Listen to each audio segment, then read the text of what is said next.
Salut, c'est encore moi, Jade Thomas. Si vous ne le savez pas encore, bienvenue sur ma chaîne YouTube dédiée aux plantes, aux potagers et aux petits jardins d'intérieur. On me conseille toujours de demander aux spectateurs de s'abonner et de liker en début de vidéo, alors voilà, je le fais.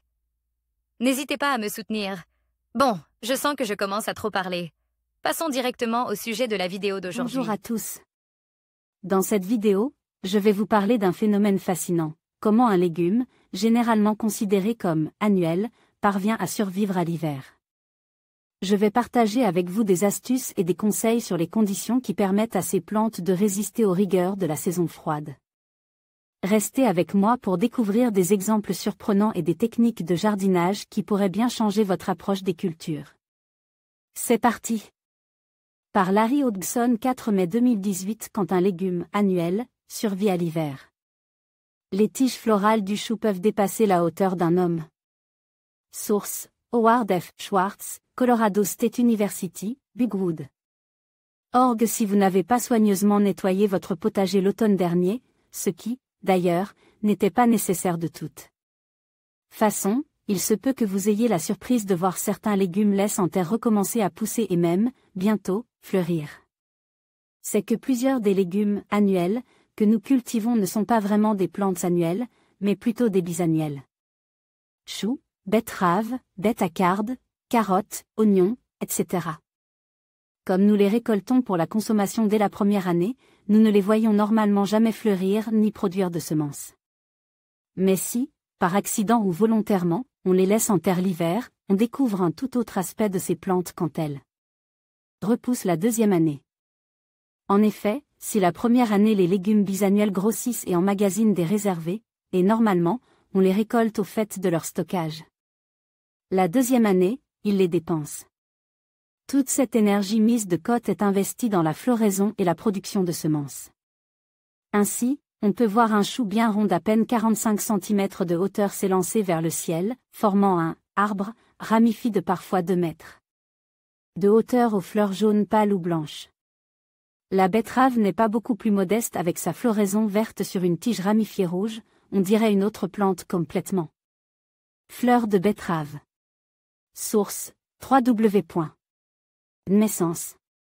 Comme les producteurs de semences comptent sur cette floraison de la deuxième année pour récolter et ensacher les semences, et vous pouvez le faire aussi, du moins dans les régions où l'hiver n'est pas trop sévère. C'est que plusieurs de ces légumes ne survivent pas jusqu'au printemps quand le sol gelé en profondeur et qu'il faut alors les pailler abondamment à l'automne si on veut les voir survivre. Ou encore, les arracher et les hiverner dans une chambre froide pour une replantation au printemps suivant afin de permettre la floraison. Quand une bisannuelle fleurit la première année, il arrive aussi parfois que ces légumes bisannuels fleurissent la première année. Habituellement à la suite d'un choc quelconque, coup de froid ou de chaleur, sécheresse profonde, etc.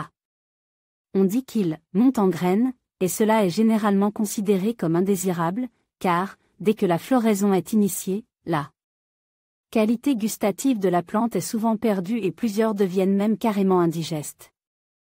Le brocoli est un chou qui essaie de fleurir la première année, mais dont nous coupons la tige florale avant qu'il n'y parvienne. Source: Harvest Totable. Comme nos ancêtres ont toutefois développé des lignées de certains légumes bisannuels qui fleurissent la première année afin de profiter d'un aspect de leur croissance. Le brocoli et le chou-fleur, par exemple, sont dérives de choux bisannuels qu'on a sélectionnés pour leur tendance à fleurir la première année. Par contre, il faut récolter leurs tiges florales quand elles sont très courtes et que les fleurs sont encore immatures, bien avant la vraie montée en graines, et donc pendant que les tiges florales ont encore bon goût. L'artichaut sauvage aussi est une plante normalement bisannuelle, mais poussée par la sélection à fleurir extra tôt afin de donner une récolte la première année. Là, ce sont les bractées du bourgeon floral que l'on consomme. Légumes bisannuels. Voici une liste de légumes annuels, qui sont en fait des plantes bisannuelles ou même, dans certains cas, des vivaces de courte vie. Bêtes à cardes, blettes, poirées, betterave, cardon, carotte, céleri, céleri, rave, chicorée, chouchou, cavalier, chou chinois, chou de Bruxelles. Chou rave, endive, cal ou chou frise, navet, oignon, pané, persil, poireau, radis d'hiver, décon, rutabaga, salsifis, corsonnaire et rappelé. Vous que, qu'elles surviennent par accident ou exprès, la floraison d'un légume bisannuel est une bonne source de semences gratuites. Nos partenaires locaux. En conclusion, il est fascinant de constater comment certains légumes, souvent considérés comme annuels, parviennent à survivre aux rigueurs de l'hiver. Grâce à des adaptations uniques et à des stratégies de résistance, ces plantes nous rappellent la résilience de la nature. En cultivant ces variétés, nous pouvons non seulement diversifier notre jardin, mais aussi profiter de récoltes inattendues même pendant les mois les plus froids. N'hésitez pas à expérimenter et à observer ces merveilles de la nature dans votre propre potager. Merci de nous avoir suivis et à bientôt pour de nouvelles découvertes horticoles.